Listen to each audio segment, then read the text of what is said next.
اعوذ باللہ من الشیطان اللعین الرجیم بسم اللہ الرحمن الرحیم الحمد للہ رب العالمین والصلاة والسلام علی اشرف الانبیاء والمرسلین اما بعد فقد قال امیر المومنین علی بن ابی طالب صلوات اللہ علیہ الناس اعداء ما جہلوا۔ عزیزان گرامی قدر،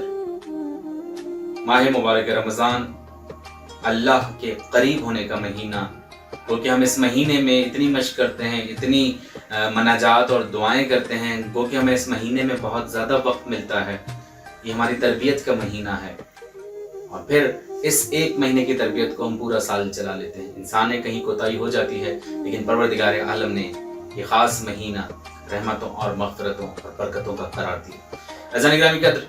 آج کی بات میں جس حدیث کو لے کر آپ کی خدمت میں حاضر ہوئے ہیں، مولا کائنات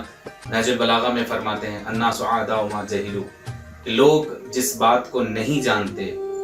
اس کے دشمن بن جاتے ہیں۔ عزیزان کرام، کا بہت گہری بات ہے، اور گو کہ ہمارے پاس اتنا وقت نہیں ہے جتنی اس کی تفصیل ہے، لیکن پھر بھی مختصراً عرض کر دیتا ہوں کہ امیر کائنات فرماتے ہیں کہ لوگ جس چیز کو نہیں جانتے اس کے دشمن بن جاتے ہیں۔ یعنی کہ عموماً ہم نے دیکھا بھی ہے کہ لوگ جس محفل میں، جس بز میں بیٹھتے ہیں، انہیں اگر کسی خاص فن کے بارے میں علم نہیں ہے، کسی خاص چیز کو وہ نہیں جانتے، اور جو لوگ جانتے ہیں وہ لوگ جو نہیں جانتے جاننے والوں کے اچانک سے دشمن بن جاتے ہیں، کہ یا کیونکہ ان کو اپنی رائے میں تھوڑی سی کمی محسوس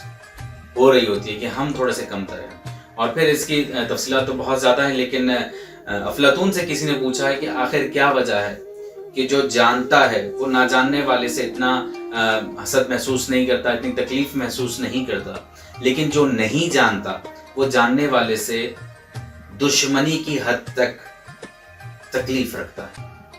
افلاطون نے کہا کیونکہ وہ جانتا ہے کہ کمی اس کے اندر ہے،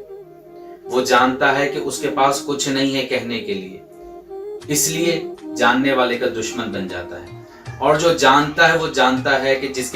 جو جان رہا ہوتا ہے جس بات کو، وہ اس بات پہ یقین رکھتا ہے کہ مجھے پتا ہے کہ میں جو کہہ رہا ہوں، مجھے اس فن کے بارے میں کم از کم تھوڑا بہت یا بہت زیادہ اپنی رائے کے مطابق علم ہے،